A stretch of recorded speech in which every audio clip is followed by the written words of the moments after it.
Hello everyone, તો welcome કરું છું એક નવા વિડીયોમાં. આજનો આપણે વિડીયો ફાયર અને આર્સનનો રાખેલો છે. ફાયર અને આર્સનનો સિલેબસ તમે જોઈ શકો છો અને ટૉપિક સરસ છે. તો આગળ વધીએ અને પહેલો ટૉપિક જોઈએ તો પહેલું છે કે આગ શું છે. ફાયર, અગ્નિ એક રાસાયણિક પ્રતિક્રિયા છે જેને દહન કહે છે, કમ્બશન.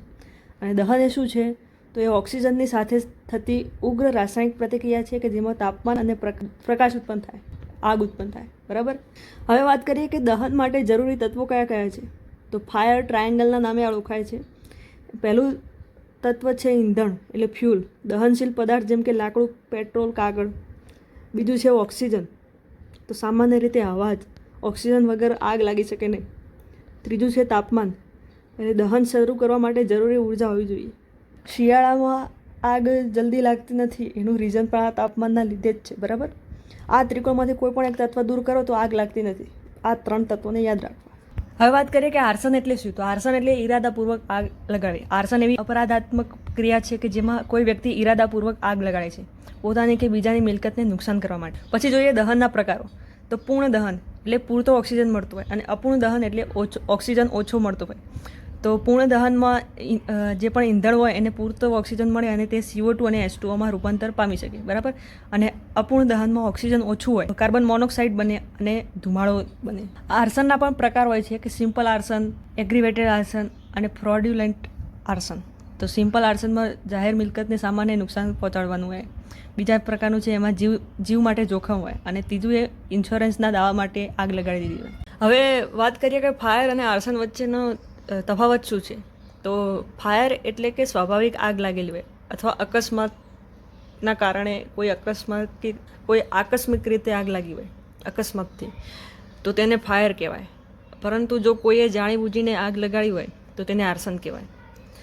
હવે એનો હેતુ જોઈએ તો જે આકસ્મિક રીતે આગ લાગે છે તેનો કોઈ હેતુ હોતો નથી. મતલબ એવું કોઈ ઇન્ટેન્ટ નથી હોતો કે હા આના માટે જ આગ લાગી છે, પરંતુ એ દુર્ઘટના અથવા અસાવધાનીના કારણે જ આગ લાગી હોય.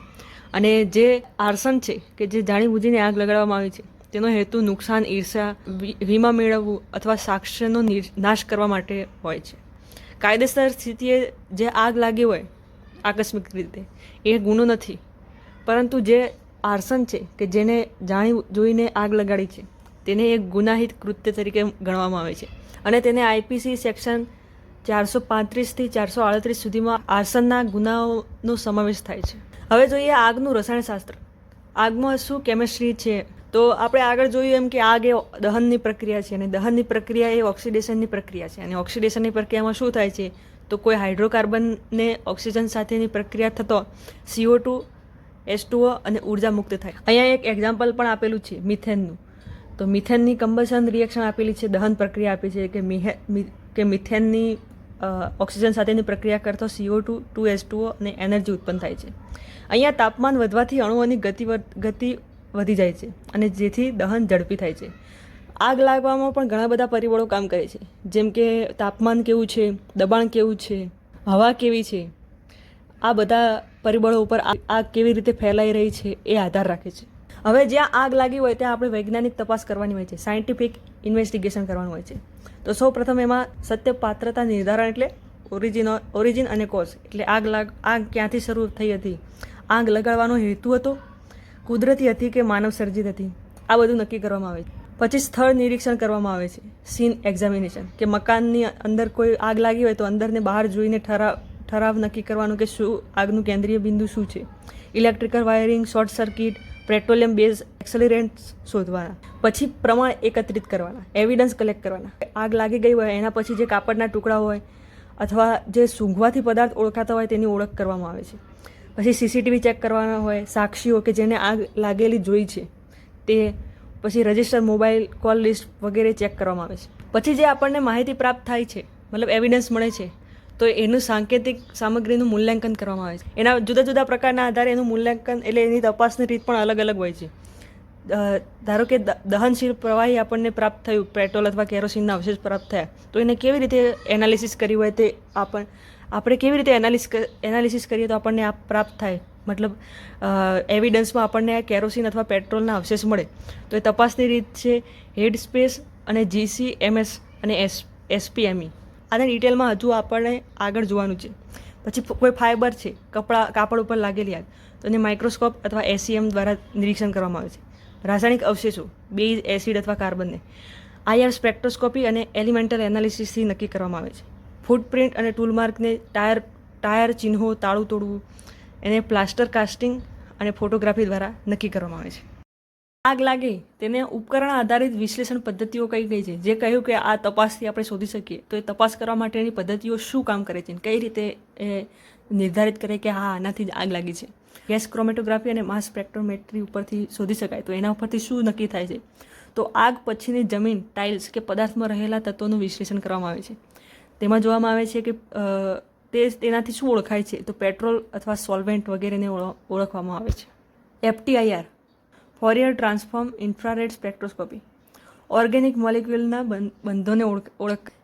XRF, એક્સરે ફ્લોરોસેન્સ, આના ઉપરથી નક્કી કરવામાં આવે છે કે જ્યારે આગ લાગી ત્યારે તેમાં ધાતુ અથવા ખનિજ કોઈ હતું, તો એવા તત્વોની ઓળખ કરવામાં ઉપયોગ. SEM, સ્કેનિંગ ઇલેક્ટ્રોમાઇક્રોસ્કોપ, આ પદ્ધતિથી જે પદાર્થો આપણને મળ્યા હોય થોડા પણ પ્રમાણમાં, કાપડ, રેસા અથવા ધૂમ્રપટ્ટીનું માઇક્રો વિશ્લેષણ કરવા માટે આ પદ્ધતિ ઉપયોગી છે. હવે જે આ પદાર્થો મળ્યા અને તેનું વિશ્લેષણ કઈ રીતે કરવાનું, લેબોરેટરીમાં લઈ જઈને શું કરવાનું અને શું ખબર પડે, તો આગના નમૂનાઓનું વિશ્લેષણ. તો આગના સ્થળ ઉપરથી જે નમૂના મળ્યા હોય તેનું વિશ્લેષણ કેવી રીતે કરવામાં આવે, તો પહેલાં તો સેમ્પલિંગ કરવામાં આવે. આ ફોરેન્સિક સાયન્સ જેવું થઈ ગયું. જો કે આમાં ફોરેન્સિક સાયન્સ પણ ઉપયોગી છે. ફોરેન્સિક સાયન્સનો પણ ઉપયોગ આમાં થાય જ છે કે એમાં આપણે અપરાધીની ઓળખ કરતા હતા કે કોને ગુનો કર્યો છે. અને અહીંયા આપણે આગ લાગવાનું રીઝન શોધીએ કે આ આગ છે કે આર્સન છે, બરાબર. તો સેમ્પલિંગ કરીએ પહેલાં તો કે માટી, કાપડ, ધૂમ્રપટ્ટી, યાંત્રિક ઘટકો, દિવાલોનું પેઇન્ટ સેમ્પલમાં.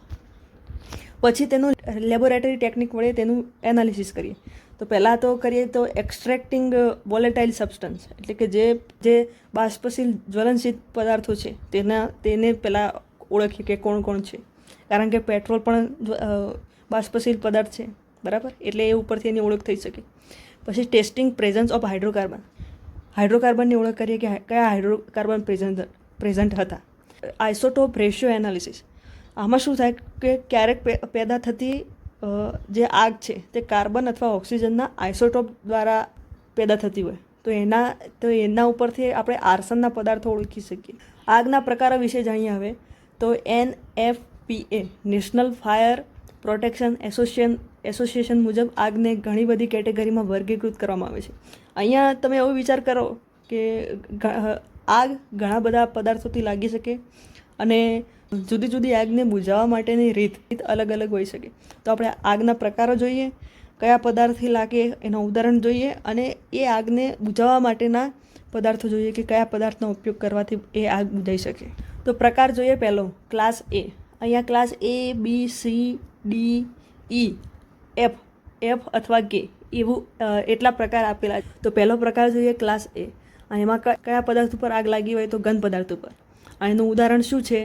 લાકડું, કાગળ અથવા કપડાં.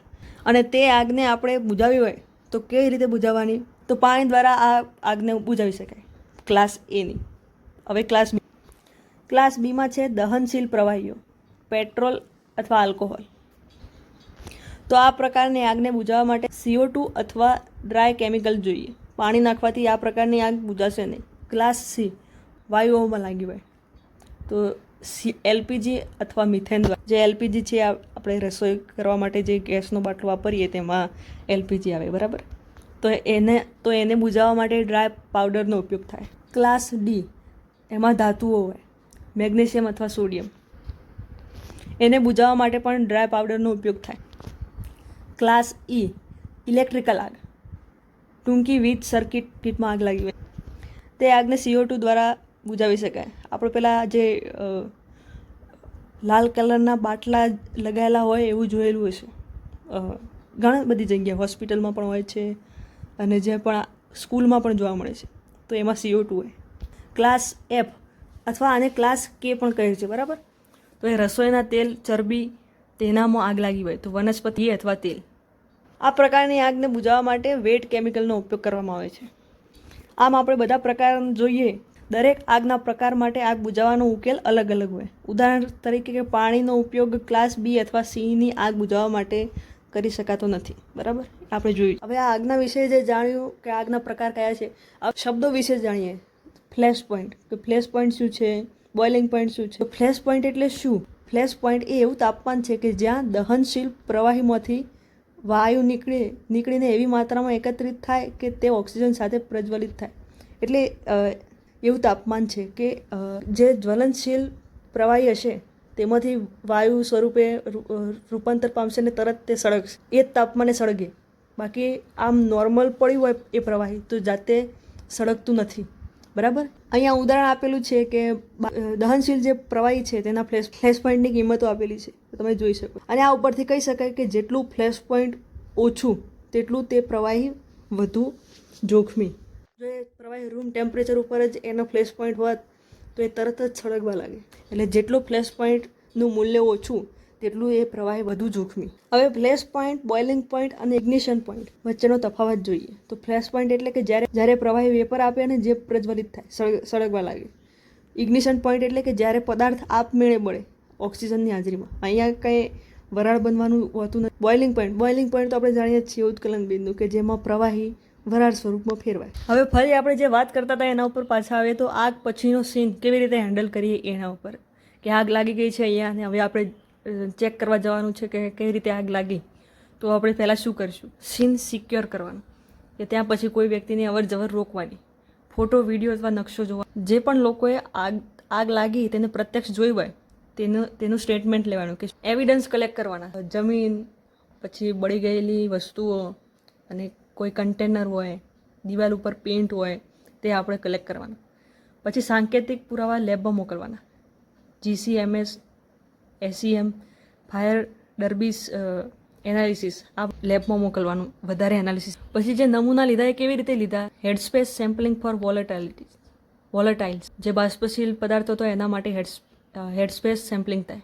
એરટાઇટ જાર હોય, એમાં લો ટેમ્પરેચર ટ્રાન્સપોરેશન હોય, અને ચેઇન ઓફ કસ્ટડી મેન્ટેન કરવાની, કે કેવી રીતે એને કોણે એવિડન્સ હેન્ડલ કર્યું તેનો રેકોર્ડ રાખવાનો. હવે જે આગ લાગવાનું સીન છે, આગ લાગવાનું જે સ્થળ છે તેના સીન ઉપરથી આપણે શું એનાલિસિસ કરી શકીએ, શું ઇન્વેસ્ટિગેશન કરી શકીએ. તો પહેલું ઇન્વેસ્ટિગેશન સીન ઉપરથી, જે સ્થળ છે એના ઉપરથી. તો પહેલાં જોવાનું કે આગ કયા ભાગથી શરૂ થઈ હશે. આગ હંમેશા સૌથી વધારે નુકસાન થયેલા અને વધુ ગરમ જગ્યાએથી જ શરૂ થાય.